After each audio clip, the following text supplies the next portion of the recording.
तो नमस्कार, हमारे चैनल में आपका स्वागत है। जैसा कि आपको पता है, हम हिंदी सब्जेक्ट से यूजीसी नेट जेआरएफ की तैयारी कर रहे हैं, जिसमें हमने 7वीं यूनिट चला रखी है और 7वीं यूनिट हमारी कहानियाँ से संबंधित है। तो अनेक कहानियाँ हमने पढ़ी है और आज की हमारी कहानी है शेखर जोशी की कहानी कोसी का घटवार, जो नई कहानी से संबंधित लेखक है। तो ज़्यादा टाइम वेस्ट ना करते हुए हम अपने टॉपिक की ओर चलते हैं। तो शेखर जोशी की कहानी कोसी का घटवार। हम जान लेते हैं कि शेखर जोशी एक नई कहानी के रचनाकारों में से है और ये प्रेमचंद की परंपरा से ही संबंधित है, लेकिन ये प्रेमचंद की जो परंपरा थी उसको आगे लेकर इसमें पारदर्शिता, यथार्थवाद, यानी उसमें क्लियरिटी लाके उन्होंने रचनाएं लिखी। उन्होंने जो उनका जो विषय है कहानियाँ लिखने का, वो है दबे पिछड़े संघर्ष रत लोगों के जीवन स्थितियों के यथार्थ चित्रण को अपनी कहानियों का विषय बनाया। यानी जो गरीब परिवार के जो लोग हैं, जिनके कोई सूझबूझ लेने वाला नहीं होता है, जिनकी कोई पहचान नहीं होती है, उनके बारे में उन्होंने कहानियाँ लिखी है। साहित्य में इनका परिवेश वास्तव में कोसी का घटवार नामक कहानी से जो पहली कहानी लिखी थी, और वह कल्पना पत्रिका में छपी थी 1957 में, और यही कहानी की प्रसिद्धि का कारण बनी। तो अब हम आगे पढ़ते हैं। कहानी के प्रमुख पात्र हैं। तो कहानी के पात्र में एक तो है गुसाई, लक्ष्मा और लक्ष्मा का बेटा और किशन सिंह। तो गुसाई, लक्ष्मा और किशन सिंह, ये आपको ध्यान में रखना है कहानी के पात्रों में। और गुसाई है ये मुख्य पात्र है, जो एक फौजी है और रिटायर होने के बाद वह गेहूं पीसने का कार्य करने के कारण घटवार कहलाया, यानी चक्की पीसने का कार्य करता था। और लक्ष्मण से वो प्रेम ही करता था। लक्ष्मण गुसाई के गांव की एक स्त्री है जो गुसाई से प्रेम करती है, परंतु उसके पिता उसका विवाह राम सिंह फौजी से करवा देता है, क्योंकि वह क्या है, गुसाई का परिवार नहीं था और पिता उसके परिवार में शादी करना चाहते थे। पति की मृत्यु के बाद कोई उसकी सहायता तक नहीं करता। फिर उसका एक बेटा भी है 7-8 वर्ष का। उसके पास किशन सिंह है, गुसाई की यूनिटी का एक सिपाही है, जो राम सिंह और लक्ष्मण के विवाह के विषय में गुसाई को बताता भी है। और लक्ष्मण की जेठ जेठानी उसके काका काकी है, उनके प्रमुख पात्र है। अब हम पढ़ते हैं कोसी घटवार कहानी की समीक्षा। कोसी का घटवार बहुचर्चित आंचलिक कहानी, यानी गांव से संबंधित कहानी है। यह फौजी जवान गुसाई और लक्ष्मण की प्रेम कहानी है, जहां सांसारिक अर्थ में प्रेम परास्त होता है। यह कहानी पूर्व द्वितीय फ्लैशबैक पद्धति पर आधारित है। गुसाई अपने जीवन की पूर्व स्मृतियों को याद करता हुआ उसमें खो जाता है। वह लक्ष्मण से प्रेम करता है, परंतु लक्ष्मण के पिता उसका विवाह फौजी राम सिंह से कर देते, क्योंकि उसका भरा पूरा परिवार था, जबकि गुसाई का कोई परिवार नहीं था। राम सिंह की मृत्यु के पश्चात लक्ष्मण की कोई सहायता नहीं करता है। कहानी में उसकी विवस्था तथा आर्थिक कठिनाइयों का भी वर्णन हुआ है।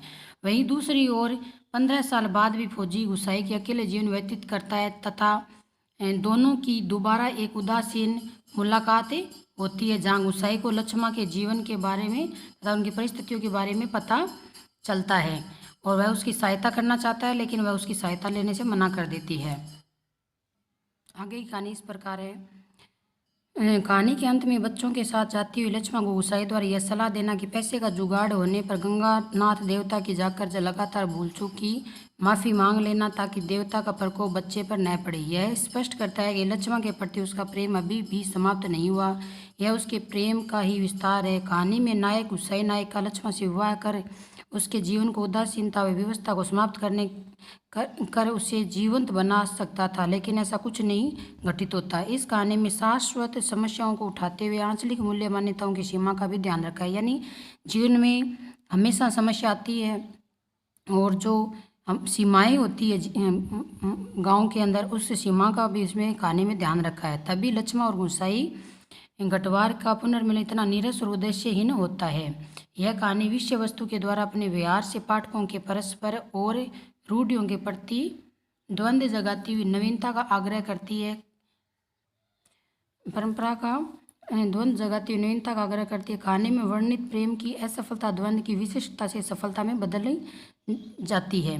कहानी में क्या है, जो असफल हुए हैं प्रेम को मतलब प्राप्त करते न कर पाए, तो उसमें सफलता भी दी है कि गाँव में किस प्रकार उनका द्वंद्व मतलब मानसिक स्थिति कैसी होती है और कैसे वो मतलब समाज से जुड़कर रहते हैं। अपनी खुशियों के आगे वो समाज अपनी खुशियों को बुलाकर समाज की जो परंपरा है उसको वो निभाते हैं।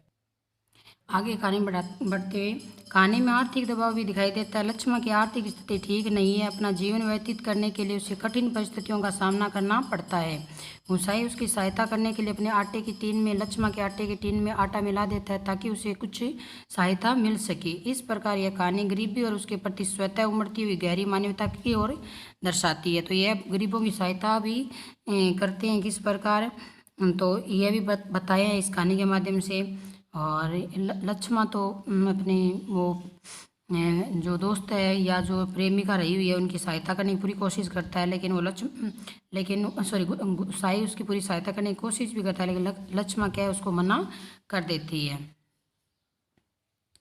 उसके बाद आगे देखो, कहानी के मुख्य पात्र गुसाई और लक्ष्मण दोनों हैं। दोनों ही पात्र अपने अपने सीमाएं जानते हैं, इसीलिए कहानी में कहीं भी सामाजिक मर्यादा का उल्लंघन नहीं करते हैं। साथ ही जीवन की परिस्थितियों से समझौता कर अपना अपना जीवन व्यतीत करते हैं। अन्य पात्रों में लक्ष्मण के प्रति राम सिंह, उसका बेटा जेठानी, राम माँ आदि का केवल उल्लेख मात्र हुआ है। आलोच्य कहानी का भौगोलिक परिवेश अन्य अंचलों के भौगोलिक परिवेश से भी भिन्न है।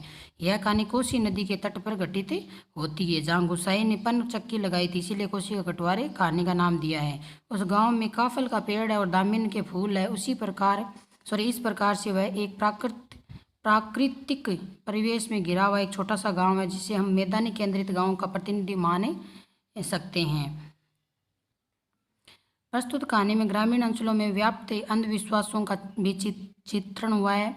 क्योंकि चित्रण कहाँ हुआ है, क्योंकि वो जब गुसाई कहता है ना कि उनकी गंगानाथ देवता की जाकर लगातार भूल चूक माफी मांग लेना ताकि देवता का प्रकोप बच्चे पे न पड़े, तो इसमें क्या है अंधविश्वासों का चित्रण भी दिखाया गया है।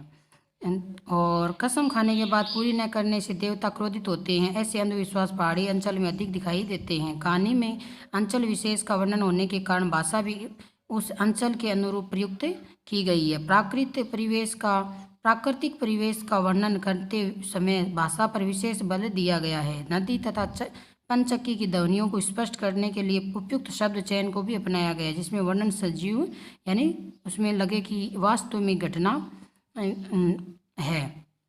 इस प्रकार कह सकते हैं कि इस कहानी में इतिहास में उसने कहा था कि बाद शेखर जोशी द्वारा रचित कहानी कोसी का कटवार अपनी तरह एक विशेष प्रमुख सफल कहानी है, फ्लैशबैक पे लिखी हुई। तो यह कहानी कोसी का कटवार आज की कहानी थी, जो हमने अपनी एक कहानी समीक्षा के माध्यम से पढ़ा। नेट जेआरएफ के लिए बहुत ही इंपॉर्टेंट कहानी है, क्योंकि उसमें से क्वेश्चन आ सकता है। तो आज के लिए इतना ही दोस्तों। हमारा वीडियो आपको कैसे लगा कमेंट बॉक्स में जाके बताइए और दोस्तों के साथ शेयर कीजिए। नमस्कार।